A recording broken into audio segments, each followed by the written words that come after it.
우리는 느헤미야를 통하여서 믿음의 성벽 세우기를 배우고 있습니다. 오늘 우리가 읽은 본문 말씀에서 느헤미야는 피땀 어린 성벽 공사에 함께한 사람들의 이름을 빠짐없이 기록하여 우리에게 전해주고 있습니다. 하나님 나라를 위해 일한 성도들의 피와 땀을 하나님께서 기억하신다는 것을 우리에게 보여주시는 것입니다.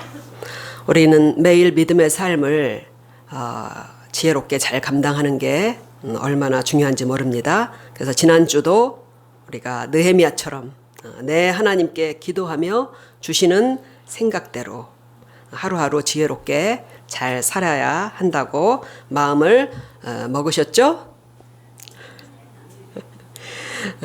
오늘 말씀에서 가장 먼저 우리에게 주시는 교훈은 그뿐 아니라 하나님 나라와 교회를 위한 성벽 공사도 감당해야 한다는 것입니다. 당시의 성벽 재건에 헌신한 사람들은 52일 동안 아마도 생업을 접었을 거예요.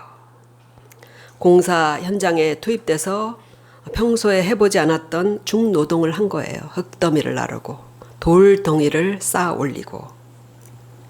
제가 이번에 이사하면서 우리 어머니가 남겨주신 물건 중에 오이지를 눌러놓는 돌 그게 남아 있었는데 그거를 제가 버렸어요. 그러니까 어머니의 그 흔적이 하나하나 이제 사라진다는 게 참 아쉽긴 하더라고요. 근데 그 돌 하나도 얼마나 무거운지 그거 꽤 무겁더라고요. 그 성벽 재건을 할 때 그 큰 돌 덩이를 깎고 다듬어서 기중기도 없이 그거를 쌓아서 높다란 성벽을 세운 그 사람들의 그 노고를 우리가 참 상상하기 힘든 것 같습니다. 그래서 다음 4장을 보면요. 이들이 그 흙더미만 실어내다가 힘이 다 빠져서 아무래도 우리가 성벽 공사를 못할 것 같다 이런 말 하는 게 나와요. 그 힘든 일이었어요.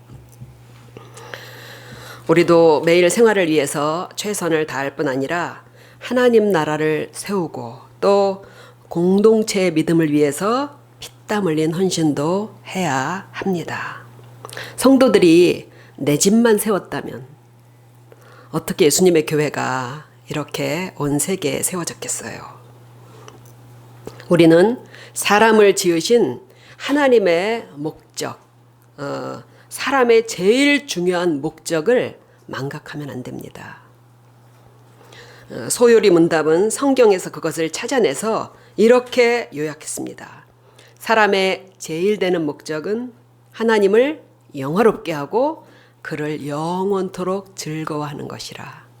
하나님이 우리를 시종들기 위해 계신 게 아니라 우리가 하나님을 섬기기 위해서 있습니다.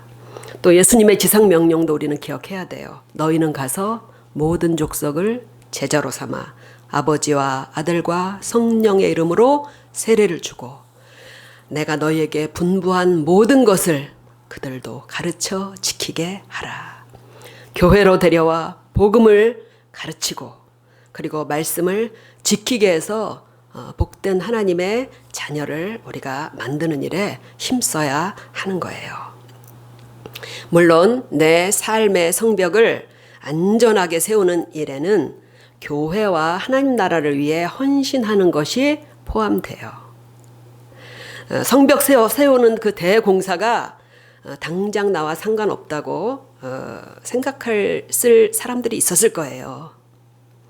그러나 느헤미야 4장에서 산발랏 일당 아시죠? 산발랏 느헤미야를 방해했던 그 산발랏 일당의 공격 소식에 떨면서 낙담한 그 사람들에게 느헤미야가 이렇게 얘기를 해요. 너희는 저희를 두려워 말고 지극히 크시고 두려우신 주를 기억하고 너희 형제와 자녀와 아내와 집을 위하여 싸우라. 오늘 세우는 하나님의 성벽이 결국은 나와 자녀와 아내와 우리 집을 안전하게 보호해 주는 것입니다. 이 과중한 노역에 헌신한 사람들이 맡은 부분을 오늘 우리가 읽은 성경에서 일일이 기록하고 있어요. 그러니까 자기가 축성한 부분, 그 부분에 오늘 성경 말씀이 그 성벽에 그 사람의 이름을 새겨주는 거하고 똑같은 거예요. 여기서부터 여기까지는 누구의 이름이 기록되고 이렇게 돼 있는 거예요. 하나님은 이렇게 말씀하셨습니다. 너희 성벽이 항상 내 눈앞에 있느니라. 너희 성벽이 항상 하나님의 눈앞에 있다는 거예요.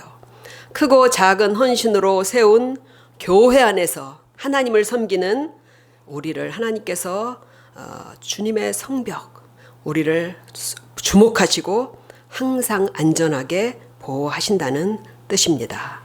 공동체의 믿음의 성벽을 쌓는 우리 모두를 축복하시고 은혜를 부어주심을 믿으시고 주의 일에 더욱 힘쓰는 모두가 되시기를 축원드립니다. 아멘.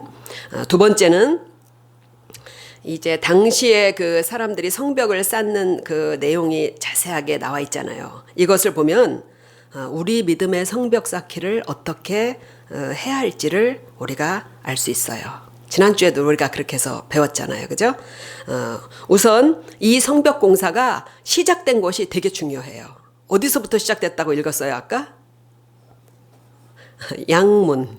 양문에서부터 이 성벽 공사가 시작한 것을 알 수 있습니다. 1절에 보면요. 대제사장과 형제 제사장들이 양문을 건축하고 거룩하게 구별해서 하나님께 봉헌함으로 시작됐다는 거예요. 느헤미야가 지난주에 우리가 말씀을 살펴본 대로 사람들을 모아서 성벽을 재건하자라고 촉구했을 때 하나님께서 그들의 마음을 감동하셔서 일어나서 하자 그렇게 결정을 했었잖아요. 그죠? 일어나서 건축하자.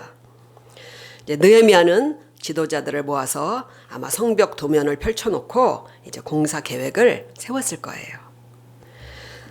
오늘 우리가 읽은 공사 구간을 보면요.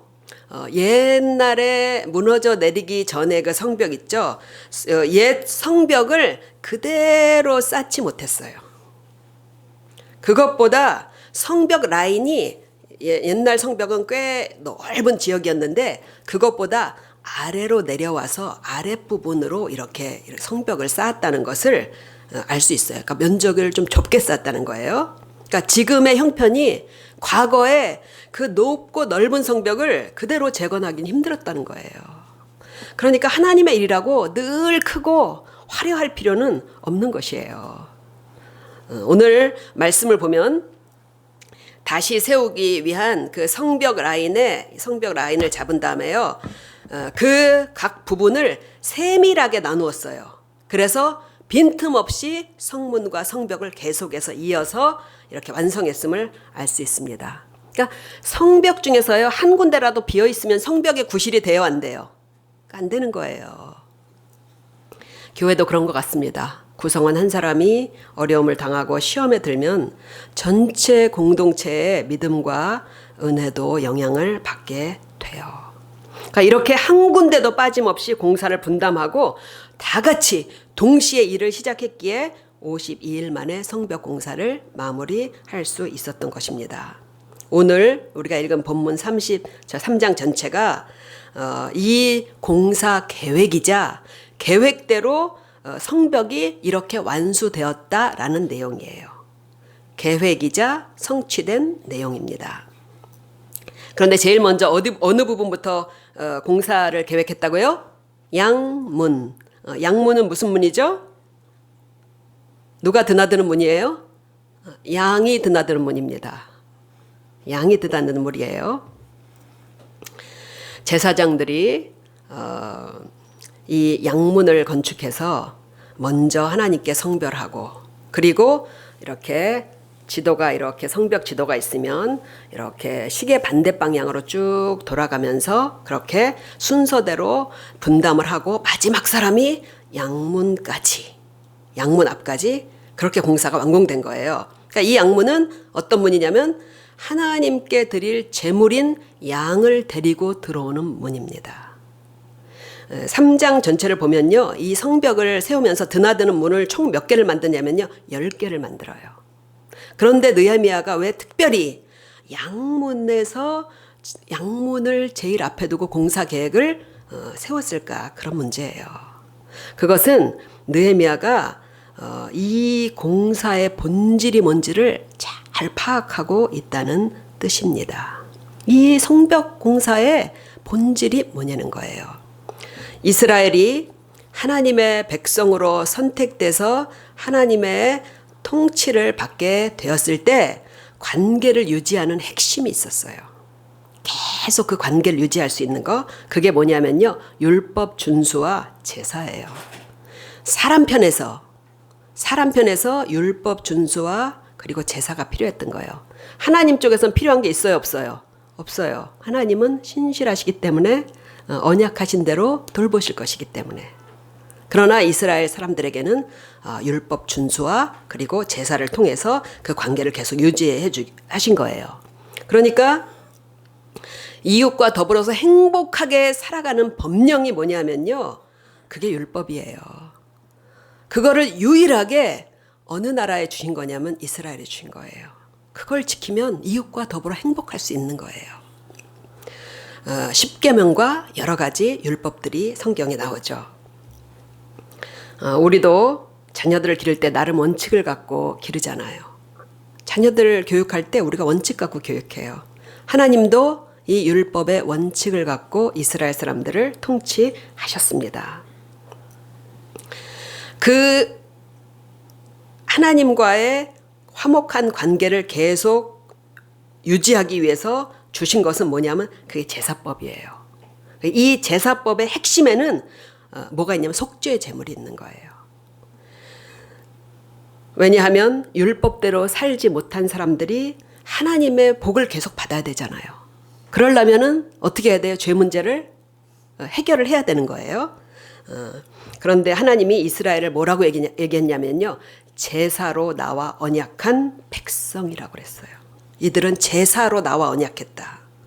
인간은 본질이 다 똑같은 죄인이잖아요. 어떻게 이스라엘이 뭐가 더 나았겠어요. 그러니까 하나님이 은혜로 구원받은 백성이 되게 하시되, 우리도 똑같아요. 하나님이 우리를 은혜로 구원하시되 그들의 죄를 속죄할 제물을 용납하신 거예요. 그러니까 이게 내가 죄를 지었는데 말도 안 되게 제물이 대신 벌을 받을 수 있도록 하나님께서 허용하셨다는 거예요. 그 제사를 통해서 그 관계를 유지해 갈 수 있는 것입니다. 이 속죄 제사는 무엇을 의미하는지 아시겠죠? 이 속죄 제사는 영원한 제물이 되어주신 예수님의 속죄를 상징하는 거예요. 느헤미야는 예루살렘 성벽을 지어서 예루살렘이 회복되는 게 하나님과의 예배가 회복되기 위해서 속죄가 우선이라는 것을 알았기 때문에 양문을 시작으로 해서 성벽을 계속해서 연결해 나간 것입니다. 우리 믿음의 성벽을 세울 때 잘 기억하셔야 돼요. 우리의 믿음을 성벽을 세울 때 똑같습니다. 하나님을 섬기는 우리 신앙을 이렇게 쌓아갈 때 양의 문에서 시작해야 합니다.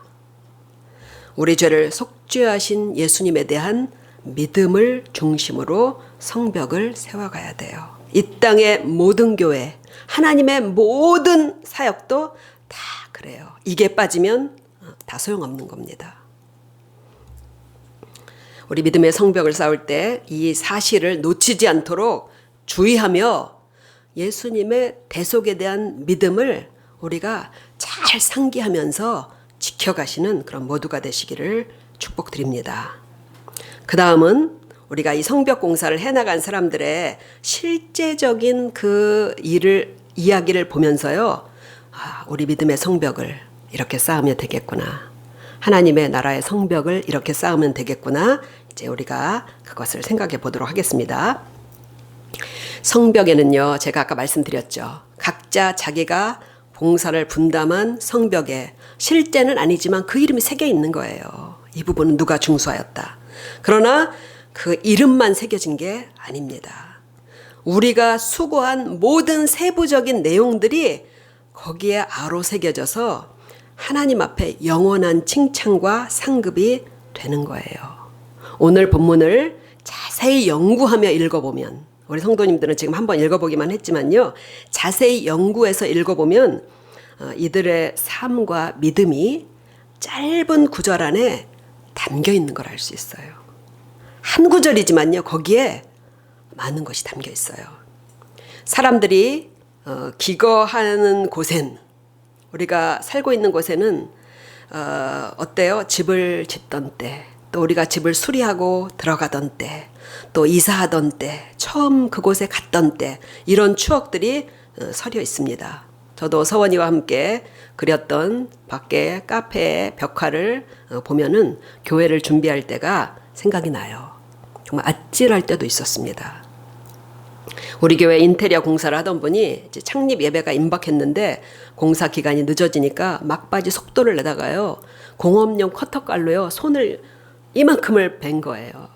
그 피가 막 뚝뚝 떨어지는데, 목사님, 그때는 목사님 아니었죠. 저한테 이거 어떻게 하면 좋으냐고 막 왔더라고요. 본인도 너무 당황하셔가지고. 그래서 수건으로 막 억지로 이제 감싸가지고 지혈을 하면서 아산병원으로 뛰었어요. 정말 여러 번을 많이 꼬맸어요. 그리고 결국은 다른 인부분들을 불러가지고 겨우겨우 공사 기일을 마칠 수가 있었습니다. 사람이 기거하는 곳에는요, 다 그런 에피소드가 숨어 있어요. 오늘 본문을 자세히 연구해 보면요, 이 성벽엔 성도들의 믿음과 삶도 돌 하나하나에 고스란히 새겨져서 오늘날 우리에게 그것을 전해주고 기념하고 있다는 것을 알 수 있습니다. 먼저 이 성벽 재건을 보면요, 성벽 재건은 자기들과 관련 있는 부분을 맡았다는 거예요. 성벽을 어느 부분을 어떻게 중수할 것인가는 나하고 우선 관련 있는 부분, 우리가 교회를 위해 봉사할 때도 잘할 수 있는 부분을 주로 하잖아요. 그죠? 그러니까 내가 가진 것으로 봉사하는 게 그게 제일 수월해요. 우리 김경희 성도님의 회사 대표께서 이 지역 라이온스 클럽 회장이세요. 그런데 이번에 회원 회사를 통해서 한 의류 회사가 롱패딩 80벌을 기증해서 이제 우리 후원교회인 몽골 참사랑 교회로 보내주게 되었어요. 몽골 되게 춥잖아요. 돈을 주고 만약에 그 롱패딩 80벌을 산다고 생각을 해보세요. 그죠? 그런데 자기 회사에서 나온 의류기 때문에 싼 값에 그것을 봉사를 할 수가 있는 거예요. 그러니까 내게 있는 것, 그리고 은사와 재능을 따라 봉사하면, 그러면 본인도 수월하고 능률적으로 봉사할 수가 있는 것입니다. 교회 성벽을 세울 때 우리가 그것을 염두에 두시면 좋을 것이에요. 그렇기 때문에 제사장들에게는 제사 직무와 관련된 문이 어디예요? 양문. 그래서 양문을 이제 건축하게 한 것입니다. 오늘 3절에 보면 문이 또 하나 나오는데 무슨 문이죠? 어문이라고 나오죠. 어문을 건축한 사람이 하스나의 자손들이라고 그렇게 나와 있어요. 어문은 무슨 문일까요? 물고기 문이에요. 아마도 강이나 바다 쪽에 이제 인접해서 아마 이 문으로 수산물 있죠, 수산물. 그런 것들이 아마 이제 성 안으로 공급되고 그랬던 문인 것 같습니다. 이 문을 하스나 자손들이 했다고 하는데, 하스나의 이름의 뜻이 가시가 많다는 뜻이에요. 뭐가 떠올라요? 생선. 그러니까 이 가문이 그 문 근처에서 살면서 뭐 어물점 같은 거, 생선 가게 이런 걸 했던 가문이라는 것을 알 수 있죠. 관련 있는 쪽 문을 이제 봉사를 한 거예요. 그리고 가능하면 보면 오늘 성경을 보면요, 자기 집과 가까운 곳을 했어요. 그러니까 느헤미야가 지혜롭게 한 거예요. 자기 집과 가까운 곳. 보면 10절에 보면 여다는 자기 집과 아주 보고 있는 곳을 중수했다고 돼 있어요. 그리고 23절에도 보면요, 많은 사람들이 다 자기 집과 마주돼 있는 부분을, 그러니까 얼마나 가까워요. 그리고 내 집 앞이니까 더 정성껏 공사를 감당할 수가 있었던 것입니다. 4절에 보면요, 가족들의 스토리가 들어있는 부분들이 또 많이 있어요. 4절에 보면요, 학고스의 손자 우리아의 아들 무레못, 몇 명의 이름이 거론돼요? 할아버지, 아버지, 손자의 이름이 함께 거론돼 있어요. 이거는 특별히 3대가 함께 이 일을 해냈다는 것을 알 수 있는 거예요. 그러니까 자자손손 하나님을 섬기는 가문이 가장 복된 가문이잖아요. 저는요, 우리 교회에서 많은 성도님들이 하나님의 축복을 받고 계시지만 우리 남기익 집사님 가정이 하나님께 가장 복을 받은 가정 같아요. 자식들이 배우자와 함께, 그리고 또 손주들까지 이렇게 3대가 하나님을 섬기고 있는 거예요. 우리 모든 성도님들 가족도 믿음의 이와 같이 번성하는 가족들이 꼭 되시기를 간절히 축복드립니다. 아멘. 또 12절을 보면요, 눈길을 끄는 한 집안이 있어요. 12절에 보면요, 뭐라고 돼 있냐면요, 예루살렘 지방 절반을 다스리는 할로에스의 아들 살룸과 그의 딸들이 중수하였다, 이렇게 돼 있어요. 예루살렘 본성은 그렇게 크지 않아요. 오늘 느헤미야가 이 축조한 이 성벽이 두른 도시의 크기는 어느 정도 되냐면요, 크지 않아요. 축구장 면적이 한 20배 정도 돼요. 그러니까 그렇게 넓게 축조하지 못한 거예요. 그러니까 그 외곽 지방이 훨씬 넓어서 예루살렘 지방이 거기에 절반을 다스렸기 때문에요, 상당한 재력과 권력가였다는 것을 알 수 있습니다. 그런데 다른 사람들은 다 누구하고 같이 건축했어요? 아들과 같이 건축했는데 반면에 이 살룸은 누구와 같이 해요? 딸들과 함께 성벽 공사를 했다는 거예요. 그러니까 살룸에게는 아들이 없었다는 거예요. 그러니까 모든 것을 다 가질 수는 없는 것 같습니다. 고대 이스라엘 사회에서 아들이 없다는 것은 대가 끊겨서 가나안 땅의 축복을 이어갈 수 없다는 저주를 상징했어요. 그러나 살룸은 아들이 없는 사실을 비관하지 않고 딸들을 동반해서 성벽 공사에 참여했다는 거예요. 남들이 장정들을 데리고 성벽 공사를 할 때 그 딸들을 데리고 일하는 그 모습이 눈에 띄었을 거예요. 그죠? 그러나 살룸은 남의 시선을 개의치 않고 성벽 재건에 참여해서 딸들과 함께 하나님 나라의 기업을 얻은 것입니다. 느헤미야가 지난주에 그랬잖아요. 하나님의 종들은 우리가 이 성벽을 건축하리니 그 성벽을 건축한 자들이 예루살렘의 기업을 얻을 것이라고 그랬잖아요. 이 일을 참여한 사람이 다 예루살렘의 기업을 얻은 거예요. 우리의 삶은 늘 부족한 것이 많습니다. 그러나 부족한 중에도 살룸과 같이 지금 내가 할 수 있는 것으로 믿음의 헌신을 할 수 있는 모두가 되시기를 축복드립니다. 그런가 하면 30절에 보면요, 뭐라고 돼 있냐면요, 살랍의 6째 아들 하논이 한 부분을 중수했다라고 돼 있어요. 몇째 아들? 6째 아들. 5명의 아들은 다 어디 갔을까요? 5 형은 성벽 공사에 참여하지 않았지만 막내인 한우는 아버지와 함께 이 공사에 참여했다는 거예요. 아직 예수님께 나오지 않은 가족 구원의 무거운 짐을 지고 홀로 믿음의 성벽을 쌓는 성도님들도 있습니다. 나 하나의 믿음이라도 튼튼하게 서면 하나님이 그 나머지 가족도 돌보시는 줄로 믿습니다. 뭐라고 해서 주 예수를 믿으라. 그리하면 너와 내 가족이 구원을 얻으리라. 내 집이 구원을 받으리라. 우리 모든 가족들의 육신의 삶을 돌볼 뿐 아니라 결국 가족들에게 더 중요한 믿음의 삶도 인도해 주실 것입니다. 내 삶의 그 반경 있죠. 여기를요, 믿음으로 견고히 두르면요, 그 테두리 안에서 적어도 우리 가족들도 안전하게 살아가요. 내가 내 가정을 위해서 기도하는데 그 안에서 우리 가족도 그 안전한 삶을 누리는 거예요. 두고 보면 알 것입니다. 결국 모든 형제들이 다 예수님을 믿는 형제에게 기대고 구원의 은혜를 나눠 받게 돼요. 또 이런 사람들도 있어요. 5절에 보면요, 그 다음은 드고아 사람들이 중수하였으나 그 귀족들은 그들의 주인의 공사를 분담하지 아니하였으며 드고아의 지방의 평민들은 생업을 중단하고 힘껏 공사에 참여했지만 시간도 많고 돈도 많은 귀족들은 느헤미야 총독이 추진하는 이 성벽 공사를 전혀 분담하지 않았다는 것입니다.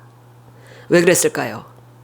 이 부분의 원어 성경을 보면요, 원어대로 번역하면요, 그 귀족들은 그들의 목을 섬기는데 가져오지 않았다, 이렇게 돼 있어요.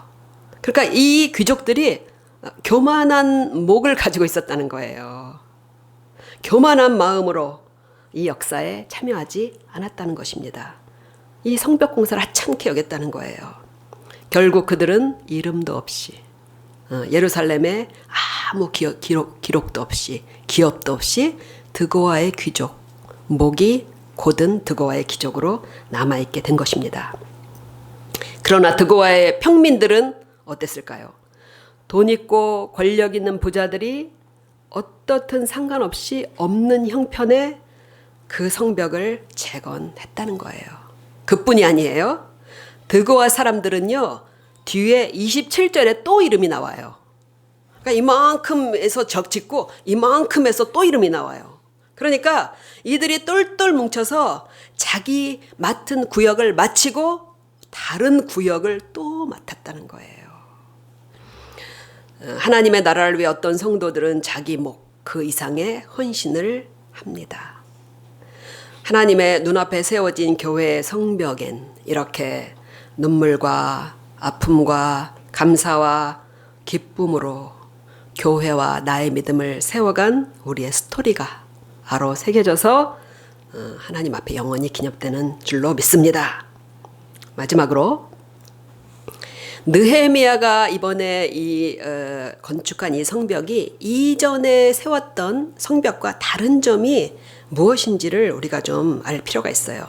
오늘 3장 전체에서 성벽 공사에 참여한 사람의 이름을 세어보면 몇 명일까요? 이제 많아요, 무지, 그죠? 이제 75명 정도 이름이 나와요. 또 한 마을 전체가 거기에 대개 참여했기 때문에요. 이 성벽 공사를 분담한 사람들은요, 수천 명이 넘을 거예요. 수만 명이 될 수도 있겠죠. 이전 성벽은 다윗 왕 때, 그리고 또 솔로몬 왕 때 또 증축하고, 그리고 히스기야 왕 때 이렇게 또 증축을 했어요. 이 경우는요, 왕의 명령에 따라서 국가에서 노임을 주고, 그리고 이제 인부들을 사가지고 일사불란하게 건축을 한 거예요. 그래서 그 성벽은 누구의 성벽으로 기념이 되냐면요, 그 왕의 업적으로 기념되는 거예요. 그러나 오늘 본문에서 우리가 읽었듯이 느헤미야의 성벽은 개인이 분담한 그 부분이요, 그 사람의 공력으로 돌아갑니다. 이것은 교회 시대엔 모든 성도들이 힘을 모아서 주님의 나라를 세워간다는 것을 보여주는 거예요. 이번에 우리 교회가 이제 이전을 하게 되었어요. 임대 기간도 끝났고 또 건물주 사정도 있고 무엇보다도 우리 교회가 주차가 너무 불편해서 멀리서 오시는 분들이 많은데 항상 제가 너무 미안했어요, 그 문제. 이제 그래서 여러 가지 이유로 새 교회로 이전을 하게 되었습니다. 저는 교회 이전 문제로 기도하다가 우리 교회를 인도하시는 하나님의 뜻을 좀 알 것 같았어요. 사실 이 오금동 교회는 제가 혼자 세운 거예요. 그런데 이번에 우리가 이제 가락동으로 이전을 하게 되면 우리 성도님들 모두의 힘을 합쳐서 교회를 세우게 되는 것입니다. 마치 느헤미야와 함께 성벽 공사에 참여한 이 명단의 사람들처럼 우리 성도님들 모두가 주님의 교회에 성벽을 세우는 사람들이 되는 거예요. 그래서 하나님께서 이제 새 교회로 우리를 인도하고 계시다는 것을 알 수 있었습니다. 하나님이 오금동으로 오라고 하셔서 왔고 이제 가락동으로 가라고 하셔서 갑니다. 가락동 교회에서 우리 교회와 성도님들 가정에 하나님이 늘 찬양하는 기쁜 가락 소리가 끊이지 않는 그런 축복을 충만히 주시리라고 저는 믿어요. 근데 이번 교회는 이제 사무실로 이제 사용하던 곳이라서 예배실과 그 시설물들을 만들려면 이제 인테리어 공사를 다시 해야 됩니다. 저는 이 공사에 우리 모든 성도님들이 함께 참여하시기를 권면드립니다. 아기들도 참여했으면 좋겠어요. 왜냐하면 주님의 교회에 모든 성도님들의 이름을 새겨놓고 싶기 때문입니다. 우리가 다만 하나님께 드리는 헌금에는요, 성경에 정해진 원칙이 있어요. 그 뭐냐면요, 자원하는 마음으로 드려야 되고, 그리고 기쁘고 감사한 마음으로 드려야 합니다. 그리고 더 한 가지 더 덧붙이자면요, 믿음과 형편에 따라 드리면 돼요. 제가 우리 성도님들 형편을 다 알잖아요. 그죠? 남들이 보기엔 번듯하지만 그 안에 내부 사정은 제가 잘 압니다. 하나님께서 격려하시는 대로 또 형편이 되시는 대로 최선을 다해서 동참하시면 충분합니다. 옛날 교회를 건축할 때 보면요, 정말 가난한 성도들이 최선을 다했던 것 같아요. 그때 다 가난했잖아요. 그죠? 그래가지고 한 교회가 새 교회를 새 교회라고 해서 옛날에는 의리의리하게 지은 것도 아니에요. 겨우 약간의 성전을 건축하고 개축해서 이렇게 건축이 끝나고 나면요, 성도님들 그 손에 금반지를 낀 사람이 한 명도 없었어요.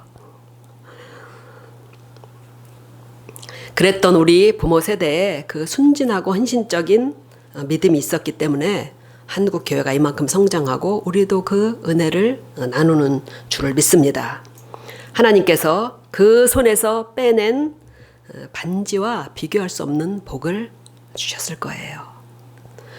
바라기는 이번에 우리 모든 성도님들이 하나님이 그동안 우리에게 부어주신 그 축복에 감사드리고, 그러면서 우리 모두의 힘으로 아름다운 교회를 세워서 하나님께 봉헌할 수 있게 되기를 간절히 주님의 이름으로 축원드립니다. 아멘. 우리 함께 기도하시겠습니다.